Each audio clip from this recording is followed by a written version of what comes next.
रो और आरओ की परीक्षा के लिए 10,69,725 उम्मीदवारों ने पेपर दिया था और वहीं पुलिस भर्ती में 48 लाख उम्मीदवारों ने परीक्षा दी है। दोनों परीक्षाओं के उम्मीदवारों को देखा जाए तो 57 लाख से ज्यादा कैंडिडेट्स का करियर दांव पर लगा हुआ है। पुलिस भर्ती के पहले दिन ही 48 लाख उम्मीदवार परीक्षा में उपस्थित हुए थे।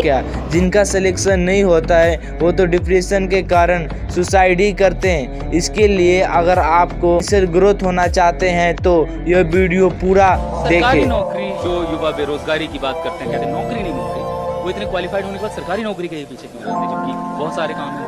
क्वालिफाइड स्टूडेंट है सर, ऐसा बात नहीं कि एग्जाम लेकर हम लोग क्वालिफाइड। इस दौरान आपकी जिंदगी में क्या क्या छूट?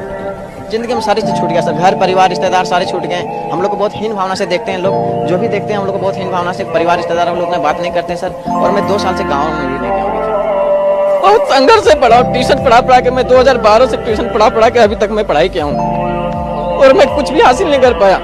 मेरा भविष्य यहाँ से अंधकार में लग रहा है सर। मुझे लगता है अब सुसाइड कर लेना चाहिए मुझे। आज देश भर में बेरोजगारी इतनी बढ़ चुकी है कि आप देख सकते हैं कि सरकारी नौकरी भी करने जाए तो 10 लाख से भी अधिक विद्यार्थियों ने फॉर्म भरते हैं सिर्फ 4 सीट के लिए, वो भी इतना कम सीट के लिए, वो भी चांस सिर्फ 0.1%। इसीलिए आज देश भर में भी वो भी एग्ज़ाम भी देने जाते हैं सरकारी नौकरी तो पेपर लीक हो जाता है। इसी तरह मैं यह बताना चाहता हूँ कि यह तो सिर्फ गरीब विद्यार्थियों के खिलाफ है। आप देख ही सकते हैं कि 50 लाख से भी स्टूडेंट ने पुलिस कांस्टेबल के लिए फॉर्म भर दिए थे, वो भी 60,000 सीट ही था। इस तरह सरकारी नौकरी के पीछे अपना टाइम गंवा रहे हैं। बस मैं आपका यही कहना चाहता हूँ कि आप नहीं तो आप अपने मम्मी पापा का भी तो टाइम वेस्ट ही कर रहे हैं।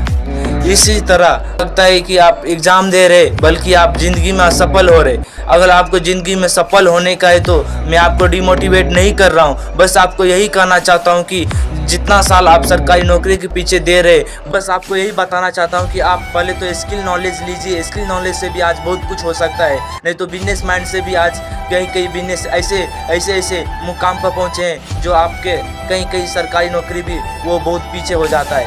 इसी तरह आप देख सकते हैं कि कितने बड़े भी अधिकारी ने यही बोला है कि जिस तरह IAS और UPSC का एग्ज़ाम देते हैं उससे भी ज़्यादा एक कंटेंट क्रिएटर पैसा कमाता है। आप एक यूट्यूबर की कमाई आप सोच भी नहीं सकते। उसी कहने का मतलब यही है कि आप पहले अपना फाइनेंशियल कंडीशन सुधार लीजिए। इस तरह मैं भी एक सरकारी नौकरी करना चाहता था, परंतु मुझे भी कम से कम टाइम में अगर मुझे फाइनेंशियल कंडीशन ग्रो होने का है तो पहले कंटेंट क्रिएटर ही बनना चाहिए, फिर उसके बाद उम्र तो बची ही है, 1 साल फिर सरकारी नौकरी में निकाल देंगे। इसलिए अगर आपको वीडियो इन्फॉर्मेटिव लगा रहेगा तो आपको क्या करने का आपको मालूम ही है।